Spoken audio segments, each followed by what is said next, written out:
I had barely opened my equipment case when my neighbor Laura came charging out screaming like I was setting up a bomb in broad daylight. Within seconds, she was on the phone with 911 pointing at me and yelling that I had unauthorized chemical gear. And the craziest part? My sensor was flashing red, not because of anything I did, but because it was picking up something toxic coming straight from her backyard. That was the moment I realized this wasn't about me being early. It was about me uncovering a secret she'd been desperate to hide.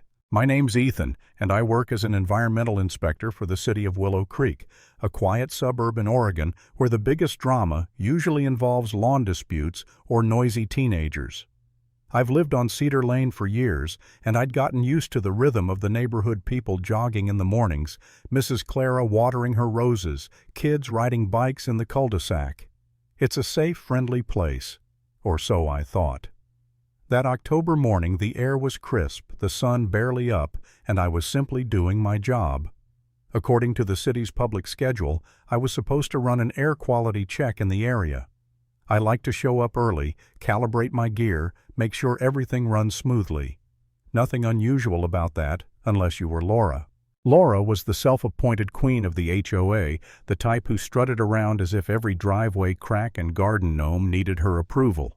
She was in her 40s, always with her hair perfectly sprayed into place, and she wore that smug, clipped smile that made you feel like you were already guilty of something. I'd dealt with demanding residents before, but the way she came storming out that morning was something else. Her face was flushed red, her eyes locked on my case like I'd rolled in with radioactive waste. "What are you doing with that gear at this hour?" she shrieked, finger trembling as she pointed. I tried to keep it calm, explained it was routine city work already posted weeks ago. But she wasn't listening. Her voice climbed higher, sharper, her whole body rigid with panic. Then she pulled out her phone with this dramatic flair dialing 911 like she was starring in her own crime show. "I need officers at Cedar Lane now. There's a man with unauthorized chemical equipment acting suspiciously," she declared, making sure every neighbor could hear. I just stood there, stunned, half annoyed, half amused. Unauthorized. It was a city-issued sensor, not a sci-fi weapon. Still, her performance worked. Heads started poking out of windows, doors creaked open. Old Mrs. Clara shuffled onto her porch, leaning on her cane, looking worried. A young couple, Mike and Sarah, stepped out with their toddler. Suddenly, our peaceful street was a stage, and Laura had cast me as the villain. When Officer Daniels pulled up calm and professional, Laura ran to him like he was her lifeline. "Officer, thank God, this guy's using illegal chemical devices at odd hours," she cried, gesturing wildly. Daniels turned to me, his eyes sharp but neutral.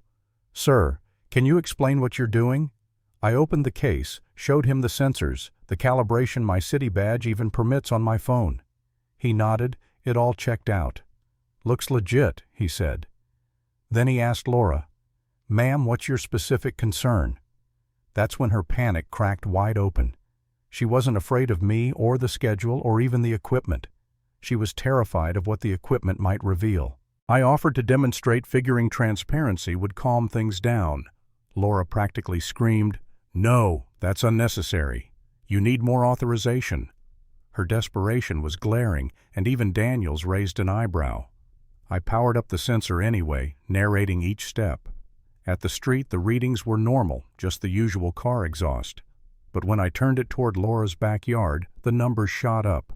The monitor beeped red, the levels spiking way beyond residential safety. My stomach dropped. That wasn't a glitch. That was real contamination. I double-checked, then said as evenly as I could, "That's concerning. High readings coming from that direction." Laura went ghost white, staring at the screen like it was her worst nightmare. The neighbors leaned in, murmuring nervously. Daniels asked, "What kind of levels are we talking about?" I showed him the chemical signatures, serious toxins. Laura lunged forward, yelling, "Turn that off! You can't test near my property!" The outburst was so unhinged, even the neighbors began giving her side-eye. Daniels held up his hand. "Ma'am, if there's an environmental hazard, this is a public safety issue." He called for a specialist. The more Laura panicked, the clearer it became that she had something to hide. Then Mrs. Clara's shaky voice cut through the tension.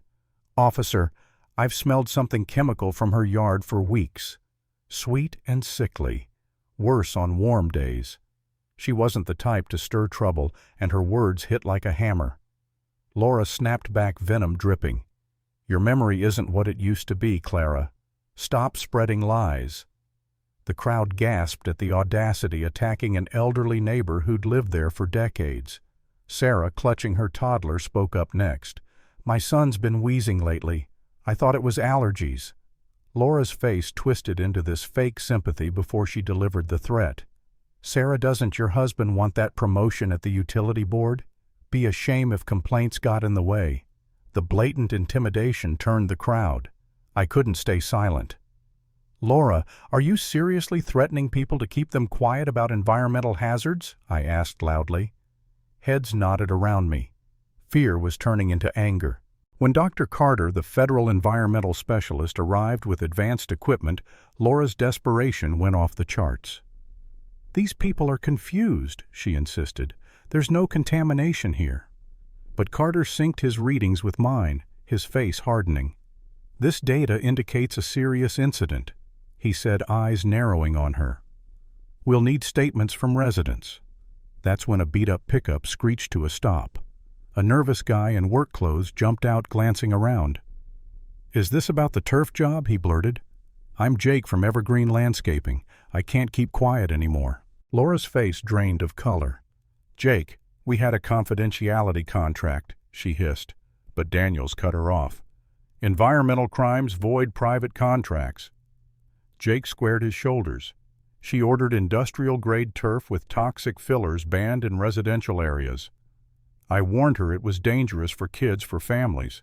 She didn't care. She said her HOA role let her bypass rules. She threatened my business if I refused." Parents in the crowd pulled their kids closer. My wife, Rachel, who had been quietly scrolling through financial records on her tablet, stepped forward. Laura explained these transactions. Payments from waste disposal firms disguised as turf installation. $70,000 to bury poison in our neighborhood. The gasp from the crowd was deafening.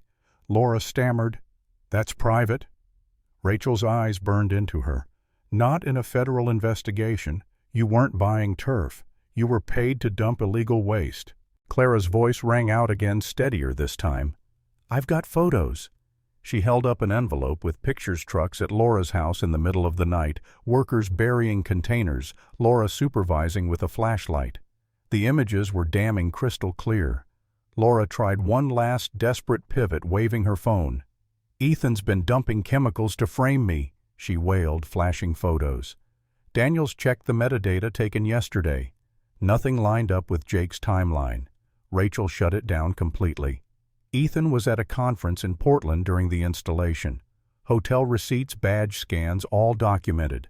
In that moment, as Laura spun lie after lie, I felt this wave of exhaustion crash over me. Part of me wanted to just walk away, let the system handle it, avoid the fallout of going toe-to-toe with someone who thrived on intimidation. I thought maybe I should just keep my head down, file my report, and let it go. But then I looked around at Clara, clutching her cane, at Sarah, holding her sick child, at Rachel, standing firm with evidence in her hands. And something in me snapped back into place. I wasn't just protecting myself anymore. I was standing up for them. If Laura could silence me today, she'd silence everyone tomorrow. Daniels ordered Carter to expand the testing, and the readings confirmed the worst contamination had spread to 6 neighboring homes and even toward the elementary school nearby. Parents shouted in outrage. Mike, usually quiet, roared, "You poisoned our kids' playground for a paycheck." The crowd surged with anger. Laura broke down sobbing. "I needed the money.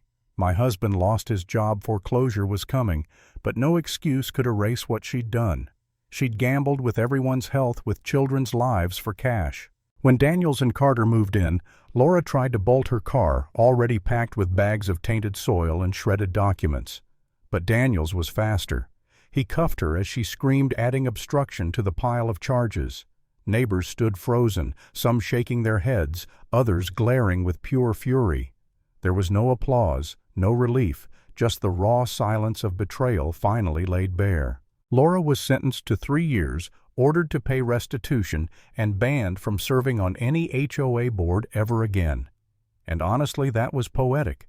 The woman who tried to use HOA power as a shield ended up stripped of it completely.